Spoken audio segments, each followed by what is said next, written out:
नमस्कार दोस्तों, आज के इस वीडियो में बात करने जा रहे हैं कि पारिवारिक असर क्या क्या होता है। जब आप हस्तमैथुन करते हो तो पारिवारिक असर क्या क्या होता है। तो देखो, पहली बात, जब आप पॉर्न, हस्तमैथुन आदि आदतों में लग जाते हो तो सबसे गहरा असर आपके विवाह पे पड़ता है। आप विवाह के लायक संयमी व्यक्ति बन ही नहीं पाते हो। यहाँ पे मैं यही कहना चाहूँगा कि जो लोग भी हस्तमैथुन करते हैं, यानी जो लोग भी मुठ मारते हैं ना, वो शादी के लायक नहीं रहते हैं। फिर वो अपनी पत्नी को खुश नहीं कर पाते हैं। ये देख रहे हो, यहाँ पे लिखा हुआ है। क्योंकि वर्षों तक हर रात को एक अलग स्त्री को अपने मोबाइल में देखकर अपने आप को उत्तेजित करने की आदत आपको जीवन भर के लिए अपनी पत्नी मात्र के साथ संतोष से रहना नहीं सिखाती है। आप अपने पत्नी के साथ खुश नहीं रह पाओगे। अगर आप हस्तमैथुन करते हो, मुठ मारते हो, तो पत्नी को खुश नहीं कर पाओगे, संतुष्ट नहीं कर पाओगे। फिर विवाह आपके लिए बस संभोग सुख पाने का रास्ता और पत्नी बस संभोग का एक साधन मात्र बनकर रह जाती है। विवाह को आप फिर एक पवित्र बंधन और भगवत प्राप्ति के मार्ग के रूप में कभी देख ही नहीं पाते हो। अरे, भगवत प्राप्ति तो दूर की बात है, पॉर्न के बाद आप अपनी पत्नी के साथ संभोग सुख भी नहीं ले पाते हो। जो आप सेक्स करके आनंद लेना चाहते हो, शादी किया पत्नी के साथ, जब आप सेक्स करोगे तो मज़ा आएगा, वो मज़ा आपको नहीं मिलेगा। वो मज़ा तभी मिलेगा जब आप हस्तमैथुन छोड़ दोगे। जो भी मुठ मार रहा है ना, वो शादी के बाद जब अपनी पत्नी के साथ सेक्स करेगा तो उसको मज़ा नहीं आएगा, क्योंकि उसका खड़ा नहीं होगा या उसका जल्दी पानी निकल जाएगा। प्रतिदिन पॉर्न में नई नई नग्न उत्तेजक स्त्रियों को देख हस्तमैथुन से अप्राकृतिक और काल्पनिक संभोग की आदत लगाने के बाद एक समान स्त्री से आपको लगाव की भावना आ ही नहीं पाती है। फिर आपको अपनी ही पत्नी के साथ संभोग के लिए पॉर्न आदि की कल्पना से उत्तेजित होना पड़ता है।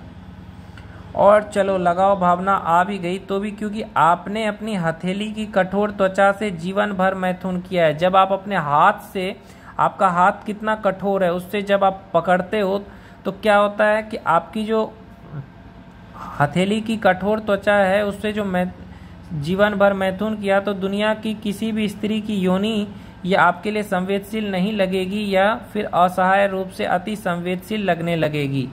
यानी जब आप अपने हाथ से मुठ मारते हो, हाथ से पकड़ के हस्तमैथुन करते हो लिंग को, तो अब वो इतना कमज़ोर हो जाता है कि जब आप सच में सेक्स करने का, जब आप शादी करते हो तो बीवी के साथ सेक्स करने जाते हो, तो आपको वो मज़ा नहीं मिलता है जो मज़ा मिलना चाहिए। इन्हीं आदतों के कारण आज अधिकतर युवा स्तंभन आदि दोषों, इरेक्टाइल डिस्फंक्शन से पीड़ित है, क्योंकि एक बार आदत लगने के बाद वे बिना पॉर्न के अपने आप को उत्तेजित भी नहीं कर पाते हैं और हमेशा के लिए इस पॉर्न के जहरीले कुचक्र में फंस जाते हैं। इरेक्टाइल डिस्फंक्शन यानी जब सेक्स करने का मन करेगा तब आपका लिंग खड़ा नहीं होगा। अगर आप हस्तमैथुन करते हो तो आपका खड़ा नहीं होगा, फिर आपको रोना आएगा। जब आप खड़ा ही नहीं होगा, आप कर ही नहीं पाओगे। इसीलिए ये चीज़ें मत करो मेरे भाई, आगे जा कर के आपको दिक्कत होगा, आपका खड़ा नहीं होगा। जब आप बीवी के साथ सेक्स करने जाओगे, खड़ा नहीं होगा, ये जल्दी पानी निकल जाएगा। इसलिए इन चीज़ों को नहीं करना है आपको। दूसरी बात, चलो मान लेते हैं कि आपके साथ ऐसा कुछ नहीं हुआ और आप अपने विवाह में पत्नी से संभोग सुख ले भी पा रहे हो, तो भी क्योंकि आप इन संभोग की इच्छाओं के दास हो गए हो। इसीलिए यदि आपकी पत्नी संस्कारी नहीं है तो आपकी इस इच्छाओं का फ़ायदा उठाकर वो आपका जीवन बर्बाद कर देगी। और एक बात याद रखना, अगर पत्नी संस्कारी नहीं मिली, यानी जो पत्नी है वो कह रही है कि तुमसे तो सेक्स भी नहीं होता है और तुमको फिर छोड़ के चली जाएगी, बर्बाद हो जाओगे। समझ रहे हो? अच्छी पत्नी अगर मिल गई है ना तो वो बोलेगी कि कोई बात नहीं, डॉक्टर से दिखाते हैं। लेकिन अगर आपको अच्छी पत्नी नहीं मिली, वो बोलेगी कि तुमसे तो कुछ होता ही नहीं है, फिर वो आपको बर्बाद कर देगी, छोड़ देगी। लेकिन अच्छी पत्नी आपको नहीं छोड़ेगी। और यदि आपकी पत्नी संस्कारी हुई तो आपकी इस असंयमी कामेच्छाओं के कारण आप उसका जीवन और उसके संबंध बर्बाद कर दोगे। तो एक चीज और देखना है, यदि आपका विवाह अभी तक नहीं हुआ है तब तो खास आपको ध्यान रखना आवश्यक है, क्योंकि असंयमी लोग बड़ी सरलता से सुंदरता के जाल में फंस जाते हैं और स्त्री में सुंदरता के पार कुछ देख ही नहीं सकते। जब सिर्फ सुंदरता को ध्यान में रखकर कोई विवाह रच लेता है, जैसे रच लेता है, सुंदरता देखिए तो स्त्री का चरित्र कैसा है, गुण कैसा है, उसकी आदतें कैसी, उसकी इच्छाएं कैसी है, उसका अपने स्वयं के परिवार के प्रति व्यवहार कैसा है। तो जो आजकल लोग हैं ना सुंदर सुंदर लड़कियों के पीछे भागते हैं, उनके लिए है ये।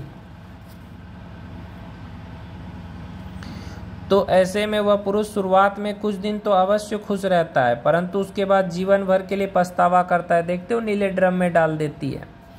विवाह का निर्णय आपके जीवन के सबसे महत्वपूर्ण निर्णय में से एक है। आपके जीवन के लगभग सभी क्षेत्रों में उसका असर होगा। अतः जो लोग कामेच्छाओं के वशीभूत होकर यह निर्णय ले लेते हैं, यह जानते हुए भी कि सुंदरता के जाल में वो फंस रहे हैं, ऐसे लोग जीवन की प्रत्येक स्थिति में मुश्किलों को ही प्राप्त होते हैं। अब यहाँ देखो, चलो यह भी मान लेते हैं कि आपको पूर्व सत्कर्मों के फलस्वरूप ऐसी सुंदर पत्नी मिली जो कि संस्कारी भी है, संपूर्ण रूप से आपको समर्पित होकर आपकी कामेच्छाओं की पूर्ति भी करती है। तो भी क्योंकि आपने वर्षों तक पोर्न देखकर, प्रतिदिन अलग अलग स्त्रियों को देखकर अपने आप को उत्तेजित करने की आदत लगाई है, इसके कारण आप अपनी उस सुंदर पत्नी से भी कुछ ही समय में उब जाओगे और फिर अन्य स्त्रियों के साथ विवाहेतर संबंध बनाना चाहोगे। फिर भले ही आपको अपनी पत्नी से बहुत लगाव हो, फिर भी अपनी आदत के वश होकर आप अपने आप को संयम में नहीं रख पाओगे और इससे ना ही केवल आप अपना, परंतु उस लड़की का और आप दोनों के परिवारजनों का संपूर्ण जीवन नर्क के समान कर दोगे। याद रखो, आपकी कुछ पलों की लस्ट आपके संपूर्ण जीवन को बर्बाद करने के लिए पर्याप्त है। और ये बात समझो कि पत्नी के साथ के संबंध का विनाश तो सिर्फ शुरुआत है। जो लोग इस पोर्न आदि की आदत से ज़्यादा घुसते जाते हैं, वे फिर किसी भी स्त्री को एक समान दृष्टि से नहीं देख पाते हैं। जो लोग गंदी गंदी वीडियो देखते हैं ना, वो हर लड़की को गंदी नज़रों से ही देखते हैं। उनकी मानसिक दशा इस हद तक सड़ जाती है कि उनकी अपनी माँ समान भाभी, बहन और अन्य संबंधों में भी बस संभोग वृत्ति ही दिखती है। फिर वे चाहकर भी मन को नियंत्रण में नहीं कर पाते हैं और फिर उन संबंधों की पवित्रता को फिर से कभी अनुभव नहीं कर पाते हैं। यहाँ तक कि वो अपने भगवान तक के संबंध की पवित्रता खो बैठते हैं। और कुछ बार तो इंद्रियां इतनी संयम से बाहर निकल जाती है कि वे आवेग में आकर संबंध में ही कोई ऐसा कृत्य कर बैठते हैं कि फिर जीवन भर के लिए अपनी मान मर्यादा, संबंध सब कुछ खो बैठते हैं। समझ रहे हो कितना नुकसान है। जो गंदी फिल्में देखते हैं, हस्तमैथुन करते हैं, उन हर लड़की को फिर वो गलत नज़र से देखेंगे। इसलिए ये चीज़ें आपको नहीं करनी चाहिए। आप समझो, सबसे भयानक हालात तो तब होते हैं जब आपको पता भी नहीं चलता कि इस नीच कृत्य को करते करते कब आपकी हवस संबंधों को तो छोड़ो, योनि तक की मर्यादाओं को लांघकर समलैंगिक और काफ़ी बार तो पशु आदि तक भी पहुंच जाती है। जी हाँ, पढ़ने सुनने में यदि आपको घिन आ रही है और लगता है कि नहीं मुझसे यह तो नहीं हो सकता, तो ऐसे भ्रम में ना रहिए। यह रिसर्च तक हो चुकी है कि सतत वीर्य का नाश करने से शरीर में हार्मोनल इम्बैलेंस होता है। उससे व्यक्ति की लैंगिक वृत्तियां भी बदलने लगती है, जिसकी शुरुआत हार्डकोर टेंडेंसीज वृत्तियां से होकर होमोसेक्सुअलिटी से फिर पशु संभोग तक भी पहुंच जाती है। याद रखना है आपको। और यह तो शुरुआत है। इस मानसिक विचित्रता और विकार का कोई अंत नहीं होता है। इसके आगे किस हद तक बातें पहुंच जाती है वो हम बता भी नहीं सकते और बताना भी नहीं चाहते। जितना कम इन विचित्रताओं के बारे में जानो उतना ही अच्छा है। यह तो बात हुई वीर्यनाश की वृत्तियां किस हद तक इस भौतिक जगत में आपको असर करती है, परंतु ऐसा भी नहीं है कि इस भौतिक जगत में और इस जन्म तक ही आपको यह असर करेगा। वीर्यनाश की वृत्तियां आप पर आध्यात्मिक रूप से भी इस हद तक असर करती है, जन्म जन्मांतर तक लेकर के चलती है, घूमती है।